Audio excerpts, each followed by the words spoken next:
Hello, everybody. Welcome along to Sportsbet TV with me, Paul Alster, where I'm looking forward to Saturday, the 11th of October. There's lots of great racing across Britain and Ireland, and I'm focusing on a really good race at York, one of the big sprint handicaps. If you're new to the service, then please just press the subscribe button right below this screen, and you'll be able to follow all my free selections, which are nearly always decent each way prices.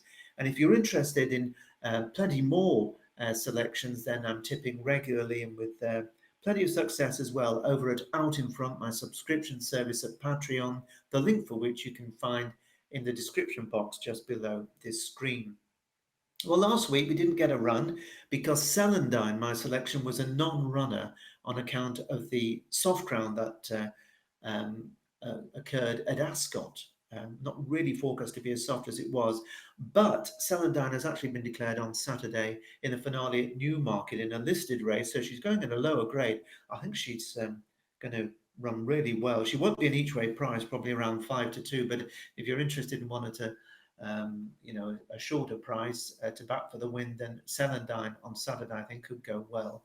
But what I'm interested in talking to you about on this bulletin is York 3:15 on Saturday, the Coral Sprint Trophy, a heritage handicap over 6 furlongs. They're forecasting good ground and there are 20 runners. Now, I'm basically on my travels at the moment, so I've just stopped in to record this message for you. So my analysis isn't as comprehensive as is normally the case, but I just wanted to talk to you about this one selection. And as you would expect for any sprint handicap worth 100,000 quid, this is a hotly competitive race, and there are any number of horses with the potential to score if the cards fall right for them. Now, there's a number of very promising and improving 3-year-olds, including Bin Haria, Northern Ticker, Ria Line, and Hammer the Hammer. They've all done well this season, and they're likely to garner plenty of support towards the top of the market. While old favourites such as Ali's Dancer and Rousing Encore, good old Comanche Falls, and Jubilee Walk are others who should be in the mix.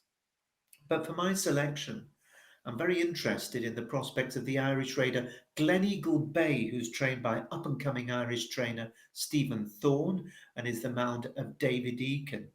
And this horse, after a career racing over 7 furlongs and a mile, is going to drop back for the very first time to sprinting.